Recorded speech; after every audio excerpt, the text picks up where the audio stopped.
Mes très chers compatriotes, il vous souviendra qu'en date du 24 mars 2020, j'avais, par l'ordonnance numéro 20/014 du 24 mars 2020, proclamé l'état d'urgence sanitaire sur toute l'étendue du territoire national pour faire face à l'épidémie de Covid-19.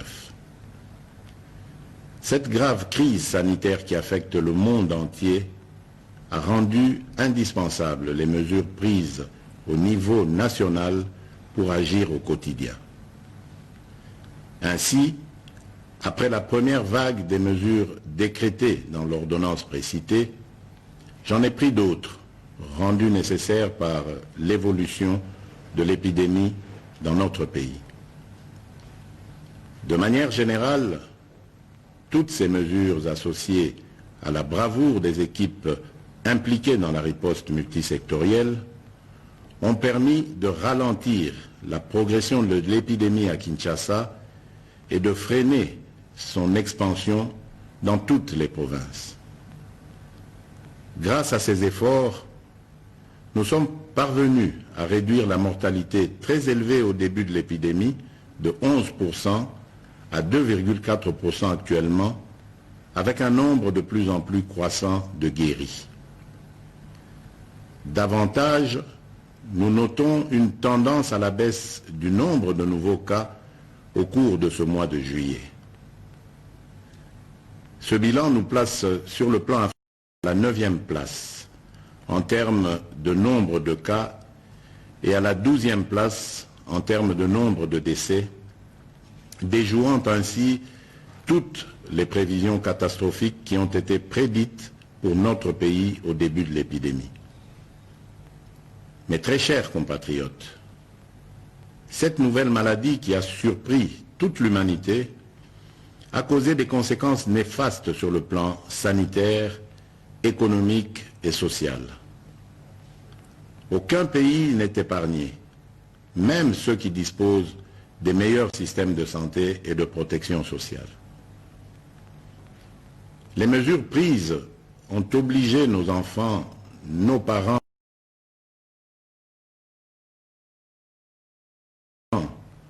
agents publics et ceux du secteur privé à rester confinés chez eux. Elles ont impacté et continuent d'impacter sur le fonctionnement des institutions de la République, sur les entreprises publiques et privées, ainsi que sur les relations bi- et multilatérales. Les leçons et expériences de 4 mois de lutte nous ont appris que nous devons vivre avec peur ni stigmatisation. Nous devons ainsi adapter nos stratégies de lutte et de prévention contre ce fléau en tenant compte de cette évidence. Face à cette réalité, un consensus s'est dégagé entre le Parlement, le gouvernement et la société civile, ainsi que le secteur privé et les partenaires techniques de sortir de l'état de lutte contre la Covid-19 à travers des mesures sanitaires, administratives et de police non dérogatoires aux libertés individuelles et collectives. Mes très chers compatriotes, aujourd'hui, 21 juillet 2020, à minuit, prend fin l'état d'urgence proclamé pour faire face à l'épidémie de Covid-19 en date du 24 mars 2020 et renouvelé à 6 reprises. Les mesures y relatives cessent d'avoir effet. Cependant, il doit être clairement entendu que la fin de l'état d'urgence ne veut pas dire la fin de l'épidémie de Covid-19 dans notre pays. Par contre, c'est l'indication pour toute notre nation de revenir progressivement à une tout en respectant les gestes barrières et d'autres mesures y relatives. Il est donc question de faire l'équilibre entre notre santé physique, celle de notre économie et la stabilité de notre société.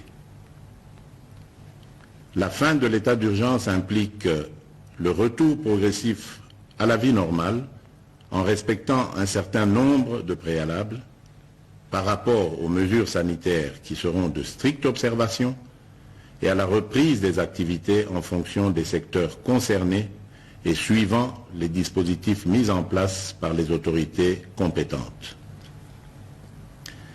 Mes très chers compatriotes, ces préalables comprendront l'engagement des responsables à faire respecter les mesures spécifiques prises par le gouvernement, le renforcement de la sensibilisation et de la communication sur la maladie et sa prévention, ainsi que l'implication des différents acteurs engagés dans la lutte contre la Covid-19 à tous les niveaux.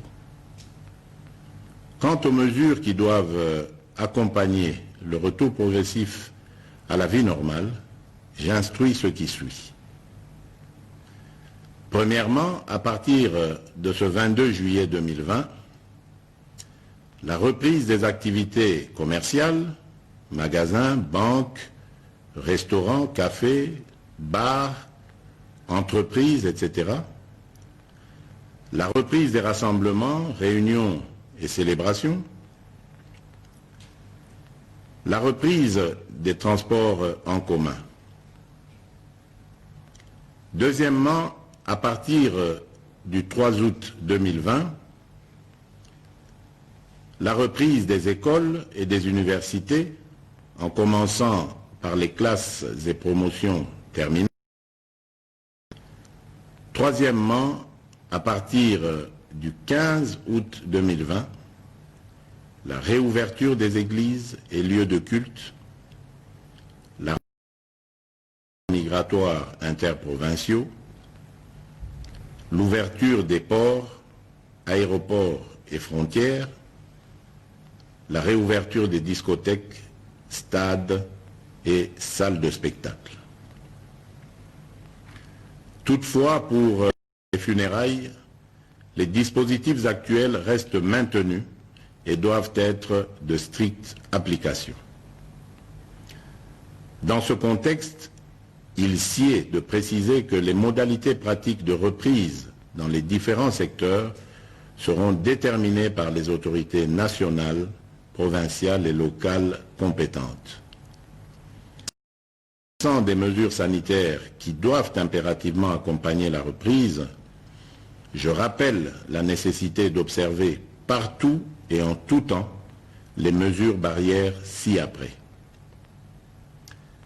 La mise en place des dispositions de contrôle à chaque entrée impliquant la prise de température, le lavage des mains et ou l'application des gels hydroalcooliques, le port correct et obligatoire des masques dans les lieux publics, le respect de la distanciation physique, le contrôle et le suivi de l'état de santé du personnel public et privé,